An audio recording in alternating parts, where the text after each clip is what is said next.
नमस्कार दोस्तों, ASB news India के डिजिटल पैनल आपके अपने Facebook page, YouTube channel Amrish Baliyan पर आप सबका हार्दिक स्वागत है, अभिनंदन है।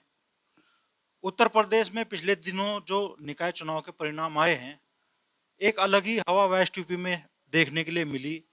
मेरठ में असदुद्दीन ओवैसी की पार्टी एआईएमआईएम के कैंडिडेट ने समाजवादी पार्टी को दूसरे से तीसरे पायदान पे धकेलते हुए खुद दूसरी पोजीशन कायम कर ली। मुजफ्फरनगर में भी समाजवादी पार्टी के जो प्रत्याशी थे विनिंग कैंडिडेट माने जा रहे थे, लेकिन पतंग को जितनी वोट मिली लगभग उतनी ही वोट के अंतर से समाजवादी पार्टी मुजफ्फरनगर में चुनाव हारी।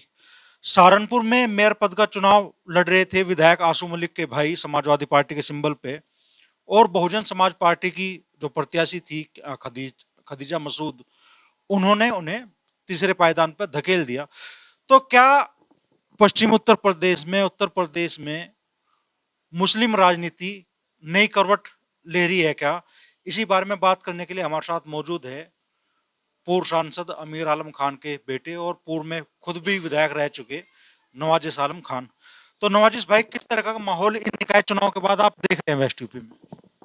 देखिए अमरीश भाई, जो भी चुनाव आते हैं, चाहे नगर निकाय नगर पालिकाओं के चुनाव हो, मेयर के चुनाव हो, विधानसभा के चुनाव हो, पार्लियामेंट के चुनाव हो, उसमें जो हमारा वोटर होता है, वोटर की अपनी हर चुनाव में अलग सोच होती है। वोटर नगर निकाय नगर पालिका के चुनाव में जो लोकल आदमी जिस इलाके का, जिस कस्बे का, जिस नगर पालिका का रहने वाला होता है, उसमें अपने लोकल के हिसाब से लोग वोट करते हैं और उसी के हिसाब से लोग उसे वोट करने के बाद जिताते हैं। हम ये जो आपने जिक्र किया मेरठ का, आपने जिक्र किया मुजफ्फरनगर का, आपने जिक्र किया सहारनपुर का।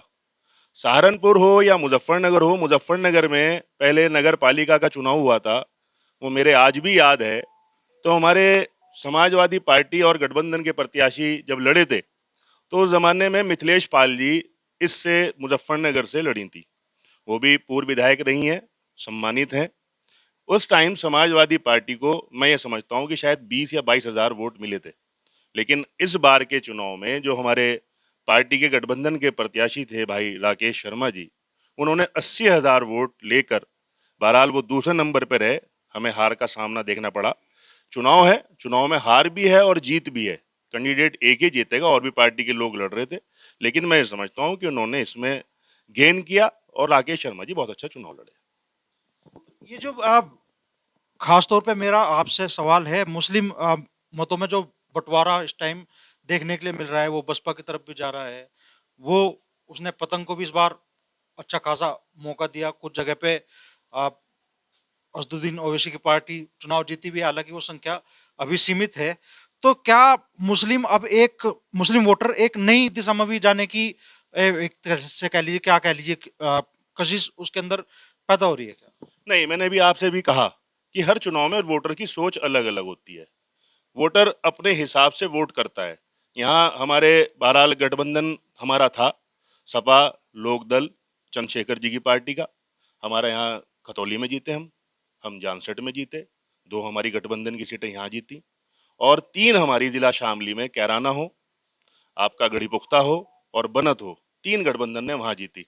अगर मैं भारतीय जनता पार्टी की बात करूं, योगी जी इस प्रदेश के वजीर आला हैं और उनकी सरकार है।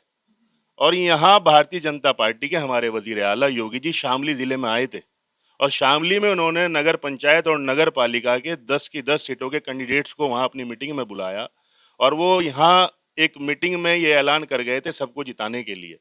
मैं ये समझता हूँ कि उनके ऐलान के बाद भी जब माननीय मुख्यमंत्री जी यहाँ पर आए और उन्होंने सबके लिए दरख्वास्त करी, मैंने नहीं देखा कि शायद कभी किसी में हमारे जो मुख्यमंत्री हैं कभी नगर पालिका के नगर पंचायतों के चुनाव में आए हों। लेकिन वो आए, उन्होंने अपील भी करी। उसके बावजूद भी जनपद शामली में 2 सीटें भारतीय जनता पार्टी जीती और 8 पे निर्दलीय और गठबंधन जीता। तो मैं समझता हूँ कि इसमें किसी पार्टी की कोई वेव नहीं है। ये आदमी अपने हिसाब से, अपने कस्बे के हिसाब से, अपनी सोच के हिसाब से वोट करता है। तो आपको लग रहा है कि 2024 में जब आप लोकसभा में जाएंगे जनता के बीच में, तो जिस तरीका डिवाइडेशन इस चुनाव में खास तौर पे मुस्लिम वोटों में हुआ है, वो नहीं होगा? उम्मीद है कि नहीं होगा। कोशिश और जद्दोजहद आदमी को करनी चाहिए, आदमी को समझाना चाहिए, सभी एक समझाएंगे और मैं समझता हूं कि जब पार्लियामेंट का चुनाव होगा उसमें लोग सही फैसला लेंगे। इस तरह की तैयारियां आपकी लोकसभा के लिए चल रही है? देखिए, मैं 2012 से 17 तक बुढ़ाना विधानसभा क्षेत्र से विधायक रहा। मेरे घर में राजनीति 40 साल से है। कर्म है ऊपर वाले का कि हमारे घर में 4 बार हम विधायक रह लिए, मैं और मेरे फादर। लोकसभा रह लिए, राज्यसभा रह लिए, मिनिस्टर रह लिए। और बहरहाल जब राजनीति में हूँ तो तवक्को हर आदमी रखता है। मेरे अंदर भी जिज्ञासा है।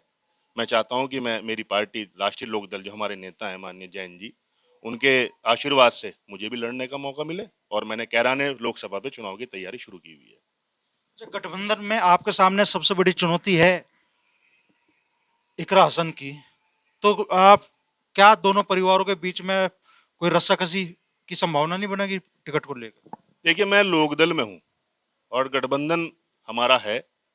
मैं लोकदल से टिकट चाह रहा हूँ, लोकदल से टिकट मांग रहा हूँ। और रही बात इकरा हसन की, वो हमारी छोटी बहन है और वो समाजवादी में है। बहरहाल हमारा आपस में कोई रस्साकशी नहीं है, कोई डिस्प्यूट नहीं है।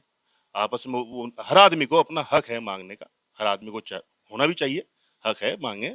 लेकिन बहरहाल जिसे कुदरत वाला करेगा उसके नसीब में मिलेगा।